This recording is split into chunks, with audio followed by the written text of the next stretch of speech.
Now, let me say this. Fair enough. You don't think it's an appropriate time to talk about the illegal status of the person who's alleged to have killed this woman?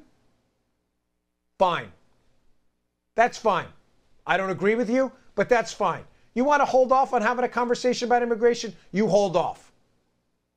But to not talk about the story of this murdered young woman and to suggest somehow that someone's playing politics by even bringing it up is one of the most disgusting episodes I've ever seen in a long time. Now, to see how disgusting this actually got yesterday, put up that tweet by Chris Hayes, who, by the way, this is one of the most disgraceful human beings I've ever seen in my life. He owes the network of Fox News an apology, by the way. Chris Hayes. Oh, this is pretty amazing. I have no idea who Beth Fertig even is. And Fox News is leading its 5 p.m. newscast with a police news conference on missing Iowa student Molly Tibbetts. Let me let you in on a little secret, Beth, because you're not too bright. I was there yesterday at 5 p.m. Yes, on the actual set. Now, I don't know what you heard in your earpiece because you weren't there at 5 p.m. You know how I know that? Because I was and you weren't. That 5 p.m. newscast on this murdered young woman, gone from the earth, her soul never to see another day, never to take another breath on this planet. That 5 p.m. news conference, you dope, was scheduled earlier in the day, before anybody knew there was going to be a verdict on the Mueller probe, the Manafort case, and the Cohen case. You know how I know that? Because I was on the damn show. And by the way, it's not a newscast at 5 p.m. It's an editorial show. There was news on it, but it's an editorial show. I was there, Beth. You weren't. The 5 p.m. broadcast and press conference, by the way, on Molly Tibbetts was scheduled earlier in the day.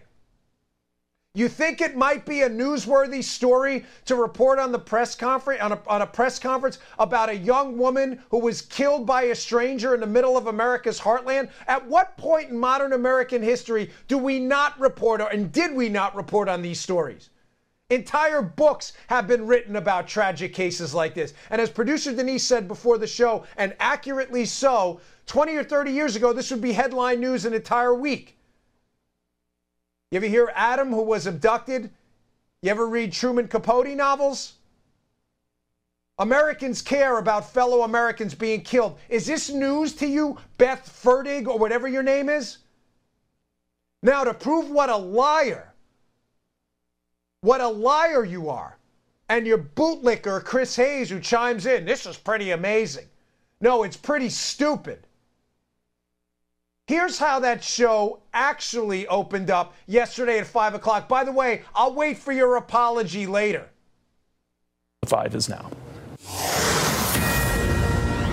This is a Fox News alert. Hello, everyone, and welcome to The 5. We're covering 3 breaking news stories at this hour. Paul Manafort guilty on 8 of the 18 counts he faced in his Virginia trial. We also have major developments with Michael Cohen, President Trump's lawyer, reaching a plea deal. And we're awaiting a news conference in Iowa after the body of missing college student Molly Tibbetts has been found. We'll bring you there live as soon as it happens. We'll head to Chief National Correspondent Ed Henry in a moment for the latest on the Cohen verdict, or Cohen plea deal, I should say.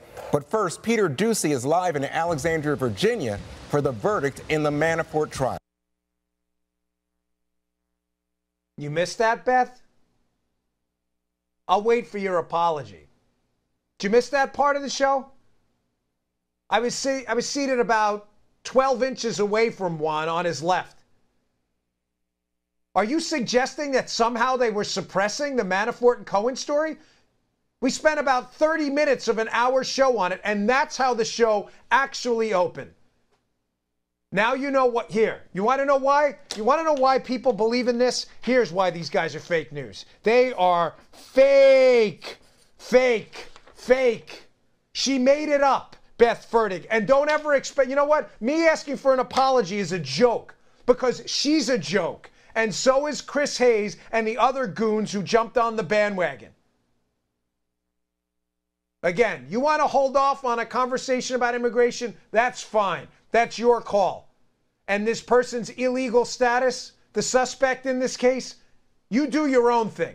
I'll do mine. But suggesting that the murder of this young woman is not a news story worth covering because you want to cover porn stars and taxi cab confessions makes you a bunch of filthy, disgusting liars. You lied about that. I was there. You weren't.